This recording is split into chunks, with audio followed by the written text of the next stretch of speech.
अस्सलामुअलैकुम। आज हम डिस्कस करेंगे फर्स्ट ईयर बायोलॉजी का chapter number 3, that is cell structure and function. इस चैप्टर के शुरू में बहुत सारे लेस इंपॉर्टेंट टॉपिक्स थे जिनको मैंने स्किप कर दिया है। हमारा फर्स्ट टॉपिक है सेल वॉल। हम सबको पता है कि cell wall outermost boundary होती है सेल की। ये नॉन लिविंग होती है और स्टिफ यानी कि हार्ड होती है, लेकिन ये हर सेल में प्रेजेंट नहीं होती। सिर्फ बैक्टीरियल, फंगल, एल्गल और प्लांट सेल में होती है। एनिमल सेल में ये मौजूद नहीं होती। सेल वॉल बनी होती है डिफरेंट पॉलीसेकेराइड्स की, जिनमें सेलुलोज और पैक्टिन भी आ जाते हैं। प्लांट की जो सेल वॉल है उसके 3 लेयर्स होती हैं, मिडल लैमेला, प्राइमरी वॉल और सेकेंडरी वॉल। इन तीनों लेयर्स में से जो लेयर सबसे पहले फॉर्म होती है उसे मिडल लैमेला कहते हैं। दो सेल्स को जो लेयर जोड़े रखती है उसे मिडल लैमेला कहते हैं, इसलिए इसे cementing layer between two daughter cells भी कहा जाता है। ये कॉमन होती है दो सेल्स के बीच में, यानी दो सेल्स के बीच में एक ही मिडल लैमेला हुआ करती है। मिडल लैमेला बनी होती है कैल्शियम और मैग्नीशियम पैक्टेट से। सेल डिवीजन में जब साइटोकाइनेसिस का प्रोसेस चल रहा होता है तो उस वक्त मिडल लैमेला फॉर्मेशन होती है। दूसरी लेयर है primary wall. Primary wall middle lamella के दोनों साइड पे बनेगी, यानी इस सेल की प्राइमरी वॉल मिडल लैमेला के इस तरफ बनेगी और इस सेल की प्राइमरी वॉल मिडल लैमेला के इस तरफ बनेगी। जब सेल मैच्योर हो जाएगा तो प्राइमरी वॉल थिक और रिजिड हो जाएगी। सेल वॉल में कुछ जगहों पर वॉल मटेरियल डिपॉजिट यानी जमा नहीं होता और वहाँ पे सुराख या जगहें खाली रह जाती हैं। इनको प्लाज्मोडिस्मेटा कहते हैं। प्लाज्मोडिस्मेटा की मदद से एक सेल दूसरे सेल से कम्युनिकेशन में रहता है और इनका सेलुलर कंटेंट एक से दूसरे में जा सकता है। थर्ड लेयर है सेकेंडरी सेल वॉल। ये सेल की सबसे करीबी लेयर होती है। सेल के अपने प्लाज्मा मेम्ब्रेन और प्राइमरी सेल वॉल के बीच में बनती है। ये हर सेल में प्रेजेंट नहीं होती, सिर्फ हार्ट टिश्यूज़ के सेल में प्रेजेंट होती है। सेकेंडरी सेल वॉल बहुत थिक और रिजिड होती है क्योंकि इसमें लिग्निन, इनऑर्गेनिक सॉल्ट और बहुत सारी वैक्सेस डिपॉजिट हुई हुई होती हैं। सेकेंडरी सेल वॉल का असल मकसद प्लांट सेल को सपोर्ट करना होता है। सेल वॉल के बहुत सारे फंक्शंस हैं, जिनमें से कुछ ये हैं। ये मैकेनिकल सपोर्ट और प्रोटेक्शन देती है प्लांट सेल को, डेफिनेट शेप में रखती है क्योंकि ये हाइड्रोफिलिक है यानी वाटर फेयरिंग है, तो ये इम्बाइबिंग वाटर में हेल्प करती है और इस तरह से वाटर मूव कर सकता है। सेल वॉल परमिएबल होती है, यानी ये हर चीज़ को अपने अंदर आने जाने देती है। हमारा दूसरा टॉपिक है सेल मेम्ब्रेन। सेल मेम्ब्रेन को प्लाज्मा मेम्ब्रेन भी कहते हैं और यूनिट मेम्ब्रेन भी कह सकते हैं। सबसे पहले बात कर लेते हैं इसके कंपोजिशन की। सेल मेम्ब्रेन के अंदर फॉस्फोलिपिड की बायलेयर होती है। बायलेयर से मुराद कि फॉस्फोलिपिड के मॉलिक्यूल्स दो पैरेलल लेयर्स में अरेंज्ड होते हैं और इस बायलेयर के अंदर प्रोटीन इंटरस्पर्स्ड होती है। इंटरस्पर्स्ड की मुराद इंटरवल्स पे इंसर्टेड होती हैं। सेल मेम्ब्रेन के अंदर 50% लिपिड और अप्रॉक्सीमेटली 50% प्रोटीन होता है। सेल मेम्ब्रेन के स्ट्रक्चर को डिफाइन करने के लिए बहुत सारे मॉडल्स पेश किए गए। उनमें से एक सैंडविच मॉडल भी है। सैंडविच मॉडल से मुराद सेल मेम्ब्रेन लिपिड की बायलेयर से बनी है और ये लिपिड की बायलेयर बिल्कुल सैंडविच्ड है inner and outer layer of protein के बीच में। मॉडर्न टेक्नोलॉजी से हमें ये पता चला कि सैंडविच मॉडल बिल्कुल रॉन्ग आइडिया है। एक और आइडिया सिंगर और निकोलसन नामी साइंटिस्ट ने 1972 में पेश किया था, उसे फ्लूइड मोसेक मॉडल कहते हैं। इस मॉडल के मुताबिक लिपिड बायलेयर कोर है मेम्ब्रेन की। कोर से मुराद बेसिक है, लाजमी चीज़ है, और ये लिपिड मॉलिक्यूल्स बिल्कुल फ्लूइड स्टेट में होते हैं। ये रोटेट भी कर सकते हैं, ट्रांसलेट भी कर सकते हैं, वाइब्रेट भी कर सकते हैं। और जो प्रोटीन्स हैं वो इसी फॉस्फोलिपिड बायलेयर में होती है। जिस तरह समंदर में आइसबर्ग्स होते हैं, इसी तरह लिपिड बायलेयर पे प्रोटीन्स डिस्पर्स्ड हैं। दो टाइप्स ऑफ प्रोटीन्स हैं, इंटीग्रल प्रोटीन्स और पेरिफेरल प्रोटीन्स। इंटीग्रल प्रोटीन्स को इंट्रिंसिक प्रोटीन्स भी कह सकते हैं। ये वो प्रोटीन्स होती हैं जो लिपिड बायलेयर के अंदर डायरेक्टली इनकॉर्पोरेटेड होती हैं और ये एक जगह से दूसरी जगह वाटर सॉल्युबल सब्सटेंसेस को पास करवाती हैं, इसलिए ये चैनल प्रोटीन्स कहलाती हैं। दूसरी टाइप ऑफ प्रोटीन्स हैं पेरिफेरल प्रोटीन्स। इनको एक्सट्रिंसिक प्रोटीन्स भी कहते हैं। ये लिपिड बायलेयर के बिल्कुल आउटसाइड प्रेजेंट होती हैं, बाहर की साइड पे इनका बिल्कुल एक लूज एसोसिएशन होता है। सेल मेम्ब्रेन के बहुत सारे फंक्शंस हैं, जिनमें से कुछ ये डिस्क्राइब्ड हैं। सेल साइटोप्लाज्म को प्रोटेक्शन प्रोवाइड करती है, फ्लो ऑफ सॉल्यूशंस करवाता है, लिपिड के जो बायलेयर है, जब टेम्परेचर चेंजेस होते हैं तो ये फ्लूइडिटी को कंट्रोल रखती है। सेल मेम्ब्रेन क्योंकि सेमी परमिएबल है तो ये सेलेक्टिव चीज़ों को ही अंदर आने देती है, और पोलर मॉलिक्यूल्स और आइंस की जो मूवमेंट है वो सेल मेम्ब्रेन करवाती है। इनमें से कुछ प्रोटीन्स रिसेप्टर बन के काम करती हैं हार्मोन्स के लिए। करेंगे साइटोप्लाज्म। रुडोल्फ वॉन कॉलिकर एक साइंटिस्ट थे जिन्होंने 1860s में वर्ड साइटोप्लाज्म इंट्रोड्यूस करवाया था। वो मटेरियल जो सेल मेम्ब्रेन और न्यूक्लियर मेम्ब्रेन के बीच में है उसे साइटोप्लाज्म कहते हैं। कुछ सेल्स में ये साइटोप्लाज्म डिस्टिंग्विश हुआ होता है दो रीजन्स में, एक साइटोजेल और दूसरा cytosol. Cytogel outer clear part है जो प्लाज्मा मेम्ब्रेन यानी सेल मेम्ब्रेन के पास वाले हिस्से में होता है। ये विस्कस होता है यानी गाढ़ा होता है और इसे एक्टोप्लाज्म भी कहते हैं। दूसरा पार्ट है साइटोसोल, ये इनर पार्ट है, ये न्यूक्लियस की तरफ होता है, ये लेस विस्कस होता है और इसे एंडोप्लाज्म भी कहते हैं। एंडोप्लाज्म मेटाबॉलिक रोल प्ले करता है, ये एक ट्रांसलूसेंट लिक्विड है। साइटोसोल इसका एक्वस ग्राउंड सब्सटेंस है जो वाटर पे मुश्तमिल होता है। साइटोप्लाज्म के अंदर तकरीबन 90% वाटर है। साइटोप्लाज्म एक ऐसा सोल्यूशन फॉर्म करता है जिसके अंदर वो तमाम मॉलिक्यूल्स मौजूद हैं जो लाइफ की फॉर्मेशन के लिए ज़रूरी होते हैं। साइटोप्लाज्म के अंदर बहुत सारी साइटोप्लाज्मिक ऑर्गेनेलीज होती हैं।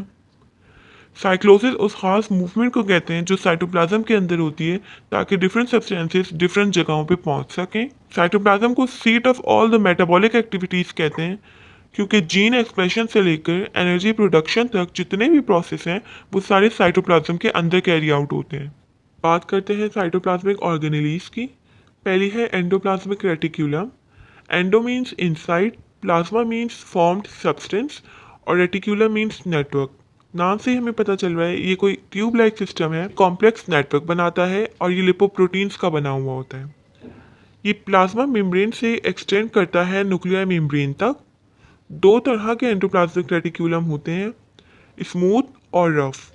सेल के पास यूजुअली दोनों टाइप्स होती हैं लेकिन कुछ सेल के पास सिर्फ एक भी हो सकती है। जब किसी वर्ड के साथ ए लग जाए तो इसका मतलब होता है एब्सेंट। स्मूथ एंडोप्लाज्मिक रेटिक्यूलम के अंदर राइबोसोम्स एब्सेंट होते हैं, इसलिए इसे ए ग्रेनुलेटेड एंडोप्लाज्मिक रेटिक्यूलम भी कह सकते हैं। इसे स्मूथ एंडोप्लाज्मिक रेटिक्यूलम इसलिए कहा जाता है क्योंकि इनकी स्मूथ सरफेस होती है। स्टीरॉयड प्रोड्यूसिंग सेल्स में पाए जाते हैं जहाँ ये ऑयल और फॉस्फोलिपिड और डिफरेंट स्टीरॉइड्स सिंथेसिस करवा रहे होते हैं। इनका एक काम सेल को मैकेनिकल सपोर्ट देना भी होता है। दूसरी टाइप है रफ एंडोप्लाज्मिक रेटिक्यूलम जो हैविली कोटेड होती है राइबोसोम्स के साथ, यानी इसमें बहुत सारे राइबोसोम्स प्रेजेंट होते हैं, इसलिए इसे ग्रेनुलेटेड एंडोप्लाज्मिक रेटिक्यूलम भी कहते हैं। इसे रफ एंडोप्लाज्मिक रेटिक्यूलम इसलिए कहा जाता है क्योंकि इसकी रफ सरफेस होती है। ये प्रोटीन सिंथेसाइजिंग सेल्स में पाए जाते हैं जहाँ ये प्रोटीन सिंथेसिस के प्रोसेस के दौरान ट्रांसलेशन करवाते हैं। एंडोप्लाज्मिक रेटिक्यूलम के बहुत सारे फंक्शंस हैं जिनमें से कुछ ये हैं। रफ एंडोप्लाज्मिक रेटिक्यूलम के अंदर क्योंकि राइबोसोम्स होते हैं तो ये राइबोसोम्स को एक तरह का प्लेटफॉर्म देते हैं।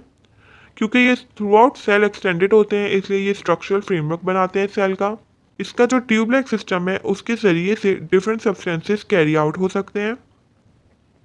जो हार्मफुल ड्रग्स होते हैं जैसे मेडिसिन हो गई, अल्कोहल हो गया, एंडोप्लाज्मिक रेटिक्यूलम उसकी डिटॉक्सिफिकेशन करवाता है। Smooth endoplasmic reticulum calcium ions release करवाता है।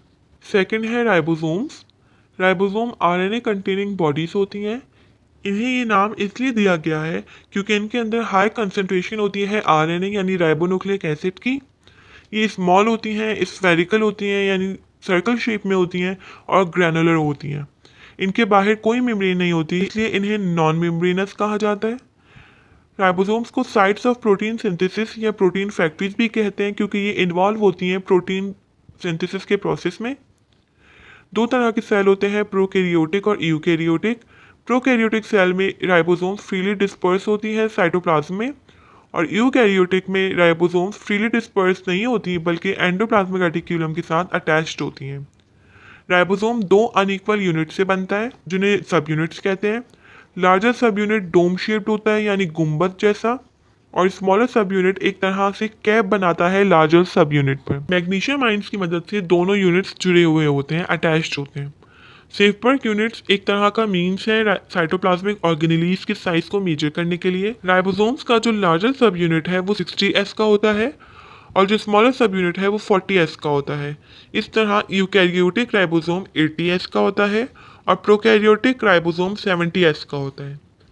राइबोसोम के अंदर 50 या 50 से भी ज़्यादा डिफरेंट काइंड्स ऑफ प्रोटीन्स होती हैं। राइबोसोम के अंदर बेसिकली 60% प्रोटीन और 40% आरएनए होता है।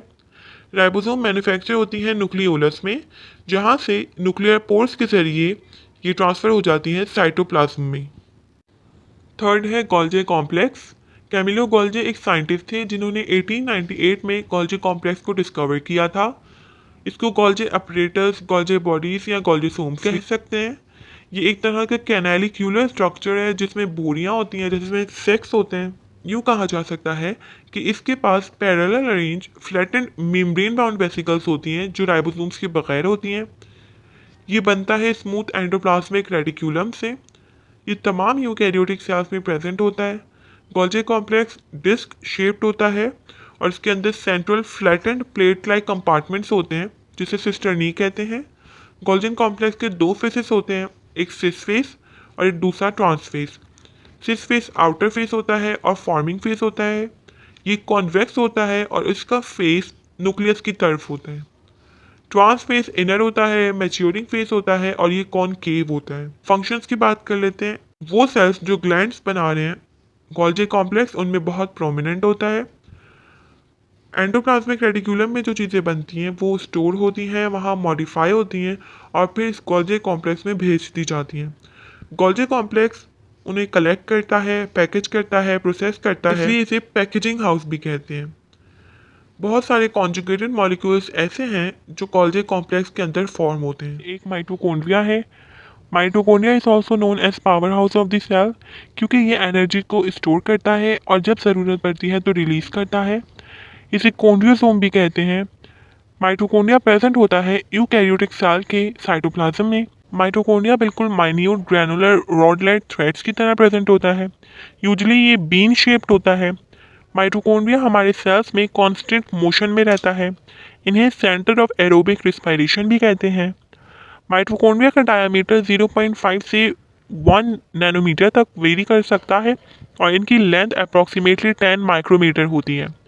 Mitochondria double membrane bound organelle है, यानी इसकी दो मेम्ब्रेन्स होती हैं। आउटर मेम्ब्रेन स्मूथ है और इसके अंदर पोर्स होते हैं जो पोरिन नामी प्रोटीन्स के बने होते हैं। इन पोर्स की मदद से सब्सटेंसेस माइटोकॉन्ड्रिया के अंदर या बाहर जा सकते हैं। इसका मतलब आउटर मेम्ब्रेन परमिएबल होती है और हर चीज़ को अपने अंदर आने देती है, जबकि इनर मेम्ब्रेन परमिएबल नहीं होती बल्कि सेमी परमिएबल होती है और ये इनवर्डली फोल्डेड होती है। इसकी जो फोल्डिंग्स होती हैं वो इरेगुलर और इनकम्प्लीट होती हैं और इन फोल्डिंग्स को क्रिस्टा या क्रिस्टी कहते हैं। क्रिस्टी का असल मकसद सेल के माइटोकॉन्ड्रिया के अंदर सरफेस एरिया को बढ़ाना होता है। क्रिस्टी के अंदर बहुत सारे कॉम्प्लेक्सेस होते हैं जिन्हें इलेक्ट्रॉन कैरियर कॉम्प्लेक्सेस कहा जाता है। इनर मेम्ब्रेन के अंदर एक फ्लूइड लाइक मैट्रिक्स भी प्रेजेंट होता है। माइटोकॉन्ड्रिया की सेल के अंदर सेमी ऑटोनोमस एग्जिस्टेंस है, यानी इनका अपना डीएनए होता है। तमाम आरएनए की टाइप्स होती हैं और इनके अंदर 70S राइबोसोम भी मौजूद होता है, यानी इनका पूरा अपना जेनेटिक सिस्टम है, जिस वजह से ये सेल के डिवाइड किए बगैर खुद डिवीजन या रिप्रोडक्शन कर सकते हैं।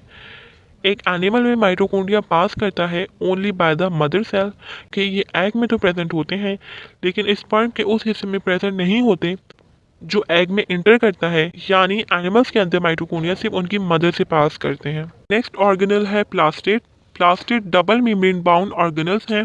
ये बहुत इंपॉर्टेंट ऑर्गेनल्स हैं क्योंकि ये केमिकल को सिंथेसाइज करती हैं और डिफरेंट सब्सटेंसेस को स्टोर करती हैं। यूजुअली ये प्लांट और एल्गल सेल्स में प्रेजेंट होती हैं। तमाम प्लास्टेड्स ओरिजिनेट करते हैं यानी पैदा होते हैं प्रोप्लास्टेड से। प्रोप्लास्टेड इमैच्योर और कलरलेस होते हैं। ये पहले डिवीजन से मल्टीप्लिकेशन करते रहते हैं और उसके बाद ये डेवलप कर जाते हैं डिफरेंट टाइप्स में। 3 मेन टाइप्स हैं, chloroplast, chromoplast and leucoplast. Chloroplast बहुत कॉमन टाइप है। इसके अंदर क्लोरोफिल पिगमेंट होता है जो ग्रीन कलर का होता है और ये साइट ऑफ फोटोसिंथेसिस है। क्रोमोप्लास्ट के अंदर ज़ैंथोफिल और कैरोटीन होते हैं, ये पिगमेंट के नाम है और ये फ्लावर और फ्रूट जैसे पार्ट्स को कलर देते हैं। बेसिकली होता कुछ ऐसे है, जब क्लोरोप्लास्ट अपना ग्रीन पिगमेंट लूज कर देता है तो वो क्रोमोप्लास्ट बन जाता है। क्रोमोप्लास्ट मदद करते हैं पॉलिनेशन में और डिस्पर्जल ऑफ सीड में। थर्ड टाइप है ल्यूकोप्लास्ट, जो कलरलेस होती है और ये उन पार्ट्स में प्रेजेंट होता है जहाँ लाइट रीच आउट नहीं कर सकती, यानी प्लांट के अंडरग्राउंड पार्ट्स में। ये स्टोर करते हैं फूड मटेरियल को, इसलिए इन्हें स्टोरेज ऑर्गन कहते हैं प्लांट का।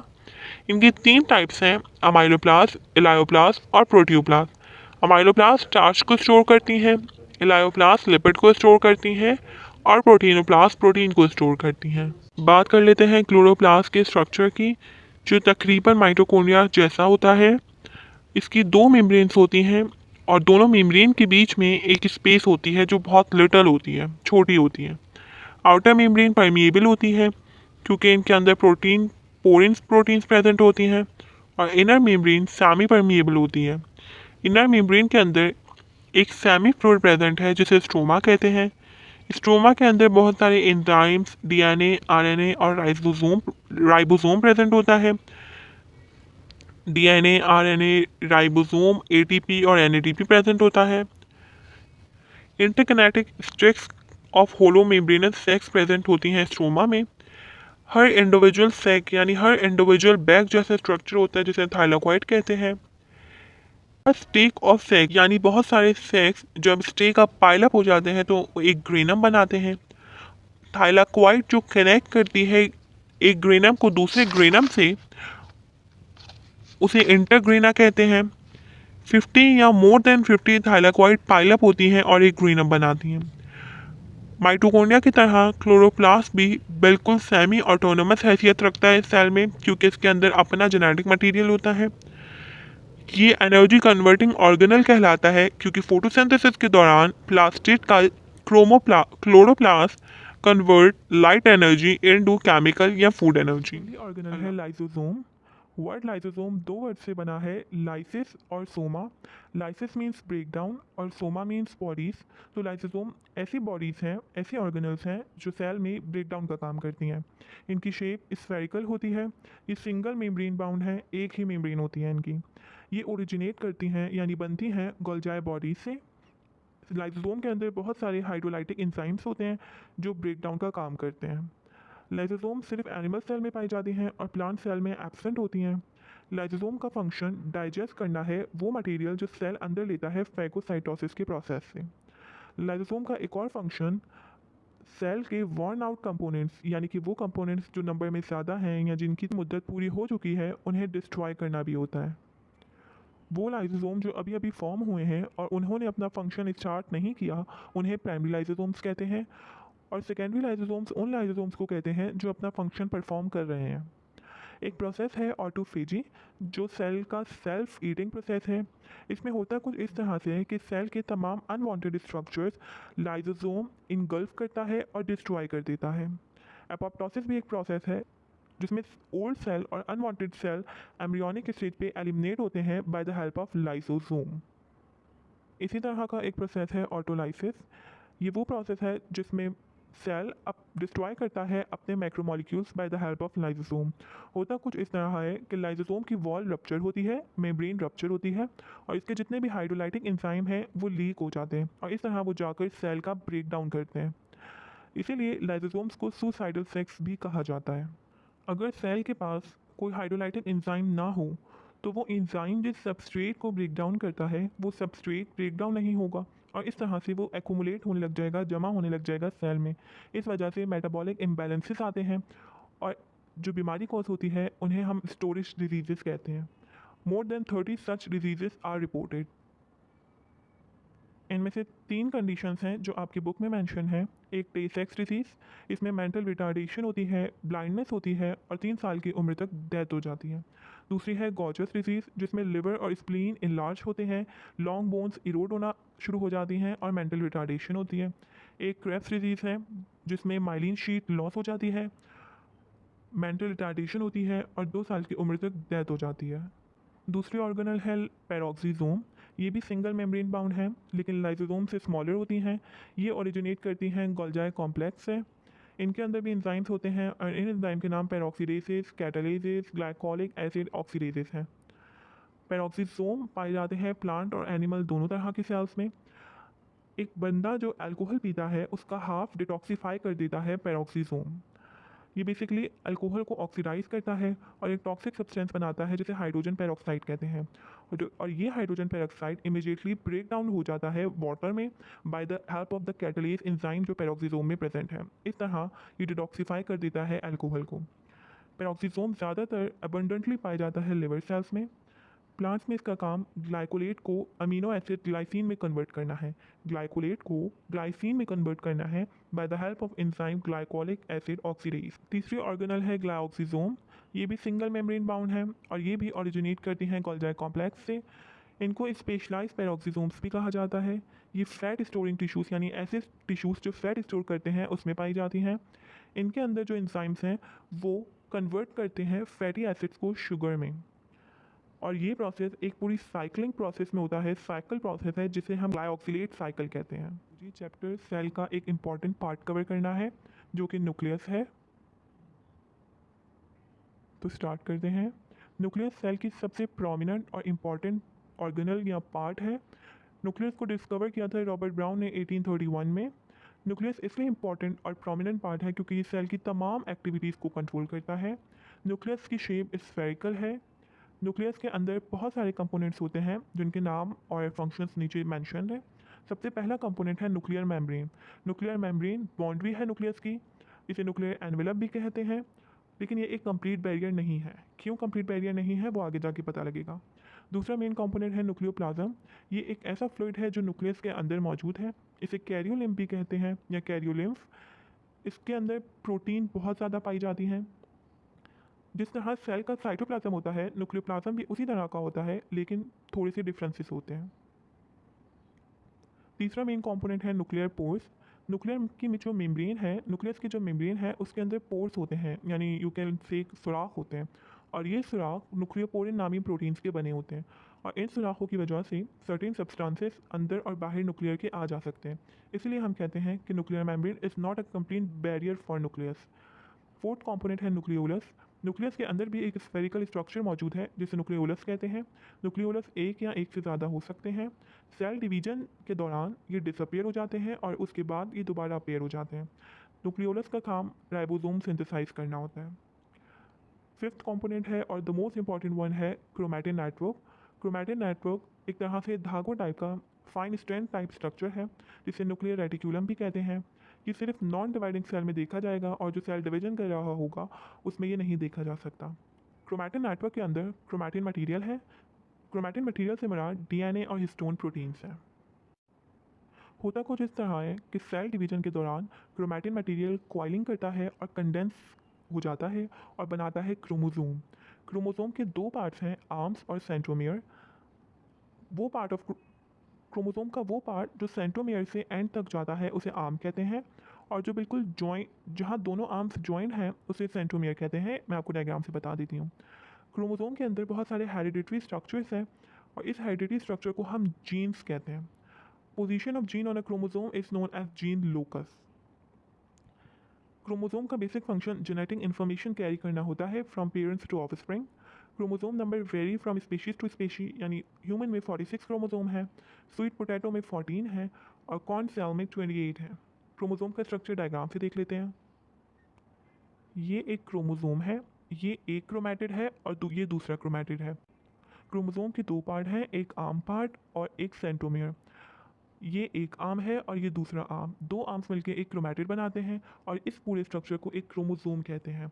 जब क्रोमोसोम को हम अनकॉइल करते हैं तो हमें डीएनए नज़र आता है। डीएनए एक डबल हेलिक्स की सूरत में मौजूद है और इसके अंदर नाइट्रोजनस बेसिस होती हैं। क्रोमोसोम के अंदर डीएनए है और डीएनए के अंदर नाइट्रोजनस बेसिस हैं और डीएनए का एक ख़ास सेक्शन जीन कहलाता है।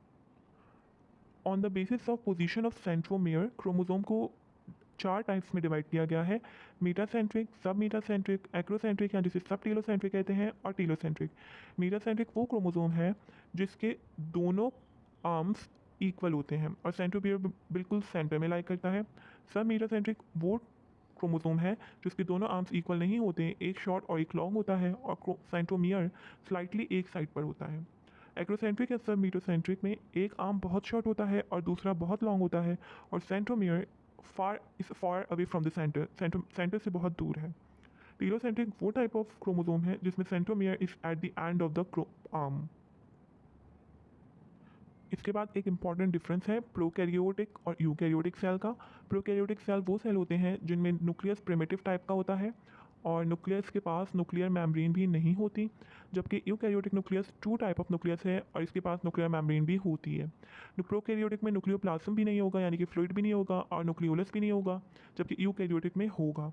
प्रोकैरियोटिक में एक सर्कुलर लॉन्ग डीएनए होता है, जबकि यूकैरियोटिक में बहुत सारे डीएनए मटेरियल मौजूद होता है। फोर्थ डिफरेंस है क्रोमैटिन मटेरियल प्रोकैरियोटिक का हिस्टोन प्रोटीन्स नहीं होगी, जबकि यूकैरियोटिक के क्रोमैटिन मटेरियल में हिस्टोन प्रोटीन्स डीएनए के साथ मौजूद होती हैं। प्रोकैरियोटिक सेल में जितनी भी ऑर्गेनल्स हैं वो मेम्ब्रेन बाउंडेड नहीं है, यानी कि इसमें मेम्ब्रेन बाउंडेड ऑर्गेनल्स नहीं पाई जा सकती, जैसे गोल्गी, माइटोकॉन्ड्रिया, प्लास्टिड्स, जबकि यूकैरियोटिक सेल में वो तमाम मेम्ब्रेन बाउंडेड ऑर्गेनल्स प्रेजेंट हैं। प्रोकैरियोटिक सेल्स में मीजोसोम्स प्रेजेंट होती हैं जो इनवेजिनेशन ऑफ सेल मेम्ब्रेन होती हैं, जैसे सेल मेम्ब्रेन अंदर की तरफ मुड़ गया है। यूकैरियोटिक सेल में मीजोसोम्स एब्सेंट होती हैं डेफिनेटली। ये एक डायग्राम है प्रोकैरियोटिक और यूकैरियोटिक सेल की। प्रोकैरियोटिक में आपको नजर आ रहा है कैप्सूल है, सेल वॉल है, साइटोप्लाज्म है, राइबोसोम्स है, प्लाज्मिड है, फ्लैजिला है, न्यूक्लियोइड है, लेकिन मेम्ब्रेन बाउंड ऑर्गेनल्स नहीं है, जबकि यूकैरियोटिक सेल में तमाम मेम्ब्रेन बाउंड ऑर्गेनल्स प्रेजेंट हैं। हम सबको पता है कि cell wall outermost boundary होती है सेल की, ये नॉन लिविंग होती है और स्टिफ यानी कि हार्ड होती है, लेकिन ये हर सेल में प्रेजेंट नहीं होती, सिर्फ बैक्टीरियल, फंगल, एल्गल और प्लांट सेल में होती है। एनिमल सेल में ये मौजूद नहीं होती। सेल वॉल बनी होती है डिफरेंट पॉलीसेकेराइड्स की, जिनमें सेलुलोज और पैक्टिन भी आ जाते हैं। प्लांट की जो सेल वॉल है उसके 3 लेयर्स होती हैं, मिडल लैमेला, प्राइमरी वॉल और सेकेंडरी वॉल। इन तीनों लेयर्स में से जो लेयर सबसे पहले फॉर्म होती है उसे मिडल लैमेला कहते हैं। दो सेल्स को जो लेयर जोड़े रखती है उसे मिडल लैमेला कहते हैं, इसलिए इसे cementing layer between two daughter cells भी कहा जाता है। ये कॉमन होती है दो सेल्स के बीच में, यानी दो सेल्स के बीच में एक ही मिडल लैमेला हुआ करती है। मिडल लैमेला बनी होती है कैल्शियम और मैग्नीशियम पैक्टेट से। सेल डिवीजन में जब साइटोकाइनेसिस का प्रोसेस चल रहा होता है तो उस वक्त मिडल लैमेला फॉर्मेशन होती है। दूसरी लेयर है primary wall. Primary wall middle lamella के दोनों साइड पे बनेगी, यानी इस सेल की प्राइमरी वॉल मिडल लैमेला के इस तरफ बनेगी और इस सेल की प्राइमरी वॉल मिडल लैमेला के इस तरफ बनेगी। जब सेल मैच्योर हो जाएगा तो प्राइमरी वॉल थिक और रिजिड हो जाएगी। सेल वॉल में कुछ जगहों पर वॉल मटेरियल डिपॉजिट यानी जमा नहीं होता और वहाँ पे सुराख या जगह खाली रह जाती हैं। इनको प्लाज्मोडेस्माटा कहते हैं। प्लाज्मोडेस्माटा की मदद से एक सेल दूसरे सेल से कम्युनिकेशन में रहता है और इनका सेलुलर कंटेंट एक से दूसरे में जा सकता है। थर्ड लेयर है सेकेंडरी सेल वॉल। ये सेल की सबसे करीबी लेयर होती है। सेल की अपनी प्लाज्मा मेम्ब्रेन और प्राइमरी सेल वॉल के बीच में बनती है। ये हर सेल में प्रेजेंट नहीं होती, सिर्फ हार्ट टिश्यूज के सेल में प्रेजेंट होती है। सेकेंडरी सेल वॉल बहुत थिक और रिजिड होती है क्योंकि इसमें लिग्निन, इनऑर्गेनिक सॉल्ट और बहुत सारी वैक्सीज डिपॉजिट हुई होती हैं। सेकेंडरी सेल वॉल का असल मकसद प्लांट सेल को सपोर्ट करना होता है। सेल वॉल की बहुत सारे फंक्शंस हैं, जिनमें से कुछ ही हैं। ये मैकेनिकल सपोर्ट और प्रोटेक्शन देती है प्लांट सेल को, डेफिनेट शेप में रखती है क्योंकि ये हाइड्रोफिलिक है यानी वाटर फेयरिंग है, तो ये इम्बाइबिंग वाटर में हेल्प करती है और इस तरह से वाटर मूव कर सकता है। सेल वॉल परमिएबल होती है, यानी ये हर चीज़ को अपने अंदर आने जाने देती है। हमारा दूसरा टॉपिक है सेल मेम्ब्रेन। सेल मेम्ब्रेन को प्लाज्मा मेम्ब्रेन भी कहते हैं और यूनिट मेम्ब्रेन भी कह सकते हैं। सबसे पहले बात कर लेते हैं इसके कंपोजिशन की। सेल मेम्ब्रेन के अंदर फॉस्फोलिपिड की बाइलेयर होती है। बाइलेयर से मुराद कि फॉस्फोलिपिड के मॉलिक्यूल्स दो पैरेलल लेयर्स में अरेंज्ड होते हैं और इस बाइलेयर के अंदर प्रोटीन इंटरस्पर्स्ड होती है। इंटरस्पर्स्ड की मुराद इंटरवल्स में इंसर्टेड होती हैं। सेल मेम्ब्रेन के अंदर 50% लिपिड और अप्रॉक्सीमेटली 50% प्रोटीन होता है। सेल मेम्ब्रेन के स्ट्रक्चर को डिफाइन करने के लिए बहुत सारे मॉडल्स पेश किए गए, उनमें से एक सैंडविच मॉडल भी है। सैंडविच मॉडल से मुराद सेल मेम्ब्रेन लिपिड की बाइलेयर से बनी है और ये लिपिड की बाइलेयर बिल्कुल सैंडविच्ड है inner and outer layer of protein के बीच में। मॉडर्न टेक्नोलॉजी से हमें ये पता चला कि सैंडविच मॉडल बिल्कुल रॉन्ग आइडिया है। एक और आइडिया सिंगर और निकोलसन नामी साइंटिस्ट ने 1972 में पेश किया था, उसे फ्लूइड मोसेक मॉडल कहते हैं। इस मॉडल के मुताबिक लिपिड बाइलेयर कोर है मेम्ब्रेन की। कोर से मुराद बेसिक है, लाजमी चीज़ है, और ये लिपिड मॉलिक्यूल्स बिल्कुल फ्लूइड स्टेट में होते हैं। ये रोटेट भी कर सकते हैं, ट्रांसलेट भी कर सकते हैं, वाइब्रेट भी कर सकते हैं। और जो प्रोटीन्स हैं वो इसी फॉस्फोलिपिड बाइलेयर में होती है। जिस तरह समंदर में आइसबर्ग्स होते हैं, इसी तरह लिपिड बाइलेयर पे प्रोटीन्स डिस्पर्स्ड हैं। दो टाइप्स ऑफ प्रोटीन्स हैं, इंटीग्रल प्रोटीन्स और पेरिफेरल प्रोटीन्स। इंटीग्रल प्रोटीन्स को इंट्रिंसिक प्रोटीन्स भी कह सकते हैं। ये वो प्रोटीन्स होती हैं जो लिपिड बाइलेयर के अंदर डायरेक्टली इनकॉर्पोरेटेड होती हैं और ये एक जगह से दूसरी जगह वाटर सॉल्युबल सब्सटेंसेस को पास करवाती हैं, इसलिए ये चैनल प्रोटीन्स कहलाती हैं। दूसरी टाइप ऑफ प्रोटीन्स हैं पेरिफेरल प्रोटीन्स। इनको एक्सट्रिंसिक प्रोटीन्स भी कहते हैं। ये लिपिड बाइलेयर के बिल्कुल आउटसाइड प्रेजेंट होती हैं, बाहर की साइड पे। इनका बिल्कुल एक लूज एसोसिएशन होता है। सेल मेम्ब्रेन के बहुत सारे फंक्शंस हैं, जिनमें से कुछ ये डिस्क्राइब्ड हैं। सेल साइटोप्लाज्म को प्रोटेक्शन प्रोवाइड करती है, फ्लो ऑफ सॉल्यूशंस करवाता है। लिपिड की जो बाइलेयर है, जब टेम्परेचर चेंजेस होते हैं तो ये फ्लूइडिटी को कंट्रोल रखती है। सेल मेम्ब्रेन क्योंकि सेमी परमिएबल है तो सेलेक्टिव चीजों को ही अंदर आने देती है और पोलर मॉलिक्यूल्स और आयंस की जो मूवमेंट है वो सेल मेम्ब्रेन करवाती है। इनमें से कुछ प्रोटीन्स रिसेप्टर बन के काम करती हैं हार्मोन्स के लिए। डिस्कस करेंगे साइटोप्लाज्म। रुडोल्फ वॉन कॉलिकर एक साइंटिस्ट थे जिन्होंने 1860s में वर्ड साइटोप्लाज्म इंट्रोड्यूस करवाया था। वो मटेरियल जो सेल मेम्ब्रेन और न्यूक्लियर मेम्ब्रेन के बीच में है उसे साइटोप्लाज्म कहते हैं। कुछ सेल्स में ये साइटोप्लाज्म डिस्टिंग्विश हुआ होता है दो रीजन्स में, एक साइटोजेल और दूसरा cytosol. Cytogel outer clear part है जो प्लाज्मा मेम्ब्रेन यानी सेल मेम्ब्रेन के पास वाले हिस्से में होता है। ये विस्कस होता है यानी गाढ़ा होता है और इसे एक्टोप्लाज्म भी कहते हैं। दूसरा पार्ट है साइटोसोल, ये इनर पार्ट है, ये न्यूक्लियस की तरफ होता है, ये लेस विस्कस होता है और इसे एंडोप्लाज्म भी कहते हैं। एंडोप्लाज्म मेटाबॉलिक रोल प्ले करता है, ये एक ट्रांसलूसेंट लिक्विड है। साइटोसोल इसका एक्वस ग्राउंड सब्सटेंस है जो वाटर पे मुश्तमिल होता है। साइटोप्लाज्म के अंदर तकरीबन 90% वाटर है। साइटोप्लाज्म एक ऐसा सोल्यूशन फॉर्म करता है जिसके अंदर वो तमाम मॉलिक्यूल्स मौजूद हैं जो लाइफ की फॉर्मेशन के लिए जरूरी होते हैं। साइटोप्लाज्म के अंदर बहुत सारी साइटोप्लाज्मिक ऑर्गेनेलीज होती हैं। साइक्लोसिस उस खास मूवमेंट को कहते हैं जो साइटोप्लाज्म के अंदर होती है ताकि डिफरेंट सब्सटेंसेस डिफरेंट जगहों पे पहुंच सकें। साइटोप्लाज्म को seat of all the metabolic activities कहते हैं क्योंकि जीन एक्सप्रेशन से लेकर एनर्जी प्रोडक्शन तक जितने भी प्रोसेस हैं वो सारे साइटोप्लाज्म के अंदर कैरी आउट होते हैं। बात करते हैं साइटोप्लाज्मिक ऑर्गेनेलीज की। पहली है endoplasmic reticulum. Endo means inside, plasma means formed substance और रेटिक्यूलम मीन्स नेटवर्क। नाम से हमें पता चल रहा है ये कोई ट्यूब लाइक सिस्टम है, कॉम्प्लेक्स नेटवर्क बनाता है और ये लिपोप्रोटीन्स का बना हुआ होता है।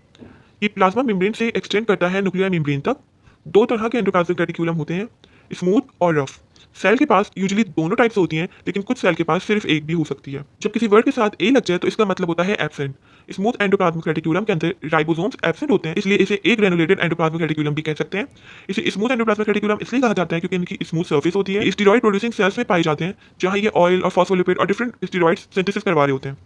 इनका एक काम सेल को मैकेनिकल सपोर्ट देना भी होता है। दूसरी टाइप है रफ एंडोप्लाज्मिक रेटिक्यूलम जो हेवीली कोटेड होती है राइबोसोम्स के साथ, यानी इसमें बहुत सारे राइबोसोम्स प्रेजेंट होते हैं, इसलिए इसे ग्रेनुलेटेड एंडोप्लाज्मिक रेटिक्यूलम भी कहते हैं।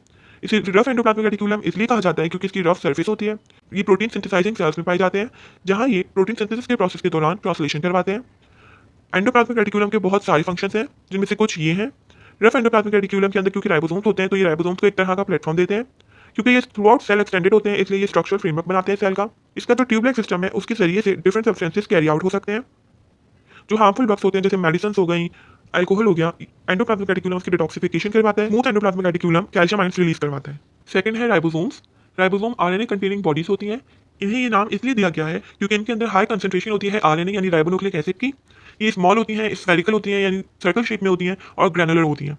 इनके बाहर कोई मेम्ब्रेन नहीं होती, इसलिए इन्हें नॉन मेम्ब्रेनस कहा जाता है। राइबोसोम्स को साइट्स ऑफ प्रोटीन सिंथेसिस या प्रोटीन फैक्ट्रीज भी कहते हैं क्योंकि ये इन्वॉल्व होती हैं प्रोटीन सिंथेसिस के प्रोसेस में। दो तरह के सेल होते हैं, प्रोकैरियोटिक और यूकैरियोटिक। प्रोकैरियोटिक सेल में राइबोसोम्स फ्रीली डिस्पर्स होती है साइटोप्लाज्म में और यूकैरियोटिक में राइबोसोम्स फ्रीली डिस्पर्स नहीं होती बल्कि एंडोप्लाज्मिक रेटिक्यूलम के साथ अटैच्ड होती हैं। राइबोसोम दो अनइक्वल यूनिट से बनता है जिन्हें सब यूनिट्स कहते हैं। लार्जर सब यूनिट डोम शेप होता है यानी गुंबद जैसा और स्मॉलर सब यूनिट एक तरह से कैप बनाता है लार्जर सब यूनिट पर। मैग्नीशियम आयंस की मदद से दोनों यूनिट्स जुड़े हुए होते हैं, अटैच्ड होते हैं। सेफपर्क यूनिट्स एक तरह का मीन्स है साइटोप्लाज्मिक ऑर्गेनेलीज की साइज को मेजर करने के लिए। राइबोसोम्स का जो लार्जर सब यूनिट है वो 60s का होता है और जो स्मॉलर सब यूनिट है वो 40s का होता है। इस तरह यूकैरियोटिक राइबोसोम 80s का होता है और प्रोकैरियोटिक राइबोसोम 70s का होता है। राइबोसोम के अंदर 50 या 50 से भी ज़्यादा डिफरेंट काइंड्स ऑफ प्रोटीन्स होती हैं। राइबोसोम के अंदर बेसिकली 60% प्रोटीन और 40% आरएनए होता है। राइबोसोम मैन्युफैक्चर होती है न्यूक्लियोलस में जहाँ से न्यूक्लियर पोर्स के जरिए ये ट्रांसफर हो जाती है साइटोप्लाज्म में। थर्ड है गोल्जी कॉम्प्लेक्स। कैमिलो गोल्जी एक साइंटिस्ट थे जिन्होंने 1898 में गोल्जी कॉम्प्लेक्स को डिस्कवर किया था। इसको गोल्जी अपरेटर्स, गोल्जी बॉडीज या गोल्जी सोम कह सकते हैं। ये एक तरह का कैनालिक्यूलर स्ट्रक्चर है जिसमें बोरियां होती हैं, जिसमें सेक्स होते हैं। यूँ कहा जा सकता है कि इसके पास parallel arrange flattened membrane bound vesicles होती हैं जो राइबोसोम्स के बगैर होती हैं। ये बनता है स्मूथ एंडोप्लाज्मिक रेटिक्यूलम से। ये तमाम यूकैरियोटिक सेल्स में प्रेजेंट होता है। गोल्जी कॉम्प्लेक्स डिस्क शेप्ड होता है और इसके अंदर central flattened plate like compartments होते हैं जिसे सिस्टर्नी कहते हैं। गोल्जी कॉम्प्लेक्स के दो फेसेस होते हैं, एक सिस फेस और एक दूसरा trans face. Cis face outer face होता है और फॉर्मिंग फेस होता है। ये कॉन्वेक्स होता है और इसका फेस न्यूक्लियस की तरफ होता है। ट्रांस फेस इनर होता है, मैच्योरिंग फेस होता है और ये कॉनकेव होता है। फंक्शंस की बात कर लेते हैं। वो सेल्स जो ग्लैंड्स बना रहे हैं गोल्जी कॉम्प्लेक्स उनमें बहुत प्रोमिनेंट होता है। एंडोप्लाज्मिक रेटिक्यूलम में जो चीज़ें बनती हैं वो स्टोर होती हैं, वहाँ मॉडिफाई होती हैं और फिर इस गोल्जी कॉम्प्लेक्स में भेज दी जाती हैं। गोल्जी कॉम्प्लेक्स उन्हें कलेक्ट करता है, पैकेज करता है, प्रोसेस करता है, इसे पैकेजिंग हाउस भी कहते हैं। बहुत सारे कॉन्जुगेटेड मॉलिक्यूल्स ऐसे हैं जो गोल्जी कॉम्प्लेक्स के अंदर फॉर्म होते हैं। एक माइटोकॉन्ड्रिया है। Mitochondria is also known as powerhouse of the cell क्योंकि ये एनर्जी को स्टोर करता है और जब जरूरत पड़ती है तो रिलीज करता है। इसे कॉन्ड्रियोसोम भी कहते हैं। माइटोकॉन्ड्रिया प्रेजेंट होता है यूकैरियोटिक सेल के साइटोप्लाज्म में। माइटोकॉन्ड्रिया बिल्कुल माइन्यूट ग्रैनुलर रॉड-लाइक थ्रेड्स की तरह प्रेजेंट होता है। यूजुअली ये बीन शेप्ड होता है। माइटोकॉन्ड्रिया हमारे सेल्स में कांस्टेंट मोशन में रहता है। इन्हें सेंटर ऑफ एरोबिक रिस्पायरेशन भी कहते हैं। माइटोकॉन्ड्रिया का डायमीटर 0.5 से 1 नैनोमीटर तक वेरी कर सकता है और इनकी लेंथ अप्रॉक्सीमेटली 10 माइक्रोमीटर होती है। Mitochondria double membrane bound organelle है यानी इसकी दो मेम्ब्रेन्स होती हैं। आउटर मेम्ब्रेन स्मूथ है और इसके अंदर पोर्स होते हैं जो पोरिन नामी प्रोटीन्स के बने होते हैं। इन पोर्स की मदद से सब्सटेंसेस माइटोकॉन्ड्रिया के अंदर या बाहर जा सकते हैं। इसका मतलब आउटर मेम्ब्रेन परमिएबल होती है और हर चीज़ को अपने अंदर आने देती है, जबकि इनर मेम्ब्रेन परमिएबल नहीं होती बल्कि सेमी परमिएबल होती है और ये इनवर्टली फोल्डेड होती है। इसकी जो फोल्डिंग्स होती हैं वो इरेगुलर और इनकम्प्लीट होती हैं और इन फोल्डिंग्स को क्रिस्टल या क्रिस्टी कहते हैं। क्रिस्टी का असल मकसद सेल के माइटोकॉन्ड्रिया के अंदर सरफेस एरिया को बढ़ाना होता है। क्रिस्टी के अंदर बहुत सारे कॉम्प्लेक्सेस होते हैं जिन्हें इलेक्ट्रॉन कैरियर कॉम्प्लेक्सेस कहा जाता है। इनर मेम्ब्रेन के अंदर एक फ्लूइड लाइक मैट्रिक्स भी प्रेजेंट होता है। माइटोकॉन्ड्रिया की सेल के अंदर सेमी ऑटोनमस एक्जिस्टेंस है, यानी इनका अपना डीएनए होता है। तमाम आरएनए की टाइप्स होती हैं और इनके अंदर 70S राइबोसोम भी मौजूद होता है, यानी इनका पूरा अपना जेनेटिक सिस्टम है, जिस वजह से ये सेल के डिवाइड किए बगैर खुद डिवीजन या रिप्रोडक्शन कर सकते हैं। एक एनिमल में माइटोकॉन्ड्रिया पास करता है only by the mother cell के ये एग में तो प्रेजेंट होते हैं, लेकिन इस पॉइंट पे उस हिस्से में प्रेजेंट नहीं होते जो एग में इंटर करता है, यानी एनिमल्स के अंदर माइटोकॉन्ड्रिया से उनकी मदर से पास करते हैं। नेक्स्ट ऑर्गेनल है plastid. Plastid double membrane bound organelles हैं। ये बहुत इंपॉर्टेंट ऑर्गेनल्स हैं क्योंकि ये केमिकल को सिंथेसाइज करती हैं और डिफरेंट सब्सटेंसेस को स्टोर करती हैं। यूजुअली ये प्लांट और एल्गल सेल्स में प्रेजेंट होती हैं। तमाम प्लास्टिड्स ओरिजिनेट करते हैं यानी पैदा होते हैं प्रोप्लास्टिड से। प्रोप्लास्टिड इमैच्योर और कलरलेस होते हैं। ये पहले डिवीजन से मल्टीप्लिकेशन करते रहते हैं और उसके बाद ये डेवलप कर जाते हैं डिफरेंट टाइप्स में। 3 मेन टाइप्स हैं, chloroplast, chromoplast and leucoplast. Chloroplast बहुत कॉमन टाइप है। इसके अंदर क्लोरोफिल पिगमेंट होता है जो ग्रीन कलर का होता है और ये साइट ऑफ फोटोसिंथेसिस है। क्रोमोप्लास्ट के अंदर ज़ैंथोफिल और कैरोटीन होते हैं, ये पिगमेंट के नाम है और ये फ्लावर और फ्रूट जैसे पार्ट्स को कलर देते हैं। बेसिकली होता कुछ ऐसे है, जब क्लोरोप्लास्ट अपना ग्रीन पिगमेंट लूज कर देता है तो वो क्रोमोप्लास्ट बन जाता है।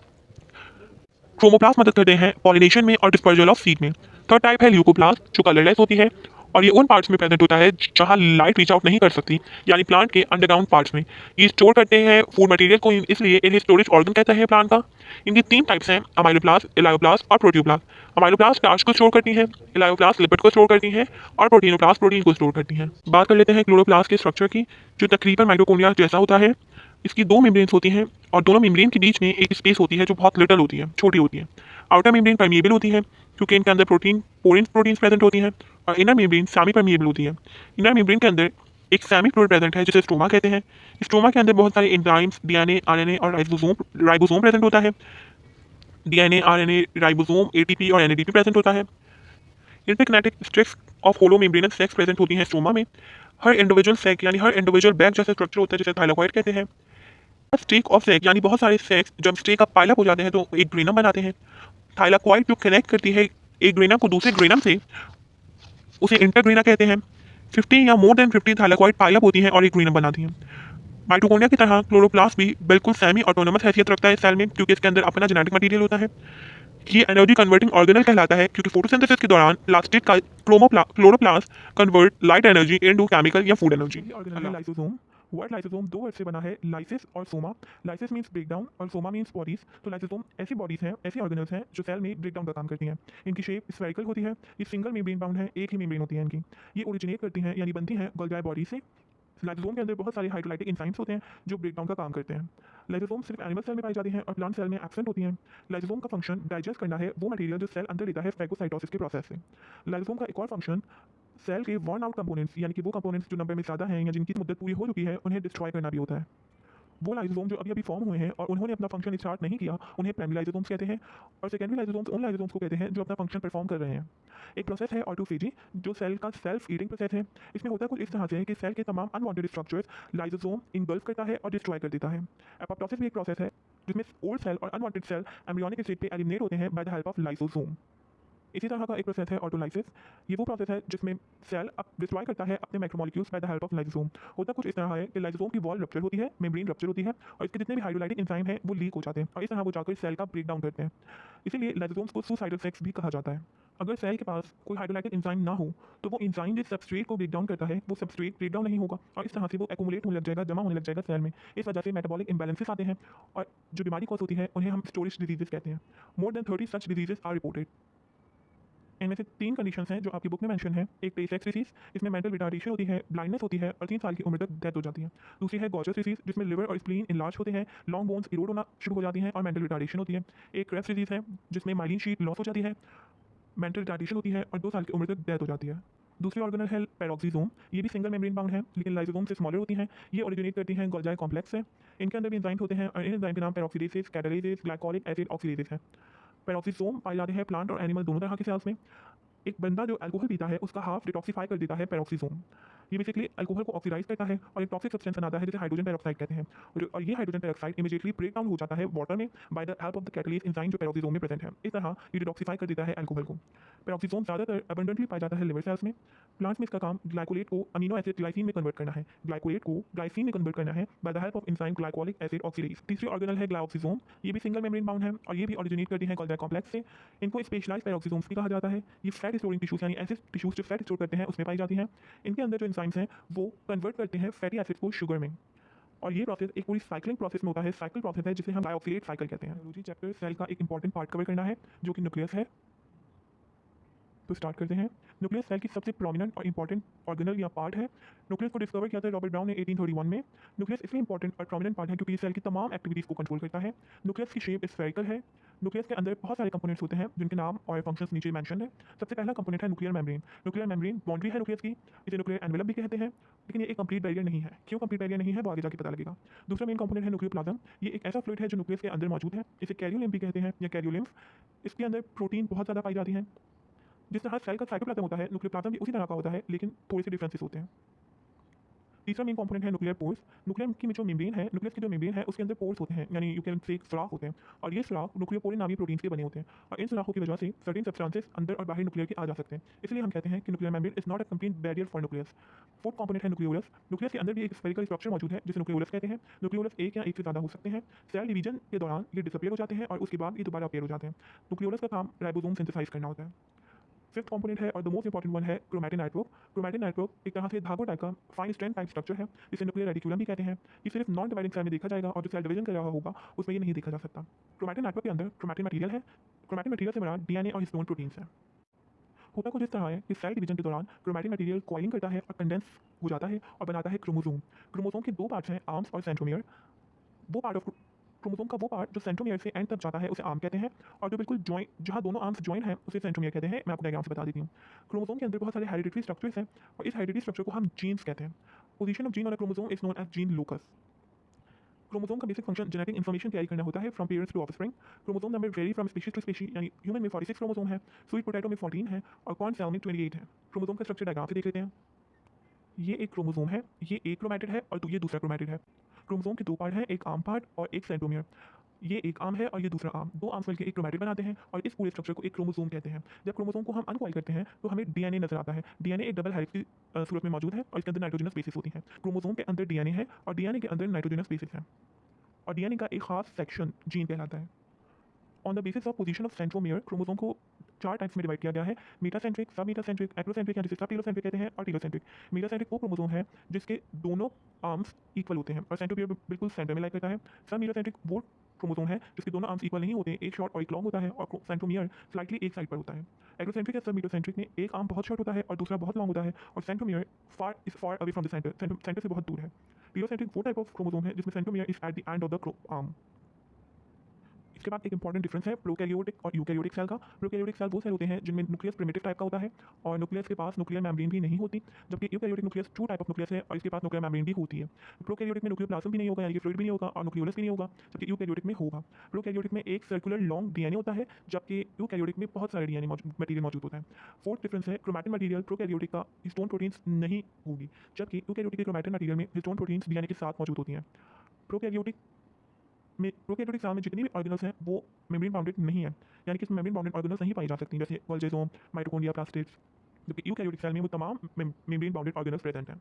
प्रोकैरियोटिक सेल्स में मेसोसोम्स प्रेजेंट होती हैं जो इनवेजिनेशन ऑफ सेल मेम्ब्रेन होती हैं, जैसे सेल मेम्ब्रेन अंदर की तरफ मुड़ गया है। यूकैरियोटिक सेल में मेसोसोम्स एब्सेंट होती हैं डेफिनेटली। ये एक डायग्राम है प्रोकैरियोटिक और यूकैरियोटिक सेल की। प्रोकैरियोटिक में आपको नजर आ रहा है कैप्सूल है, सेल वॉल है, साइटोप्लाज्म है, राइबोसोम्स है, प्लाज्मिड है, फ्लैजिला है, न्यूक्लियोइड है, एक मेम्ब्रेन बाउंड ऑर्गेनल्स नहीं है, जबकि यूकैरियोटिक सेल में तमाम मेम्ब्रेन बाउंड ऑर्गेनल्स प्रेजेंट हैं।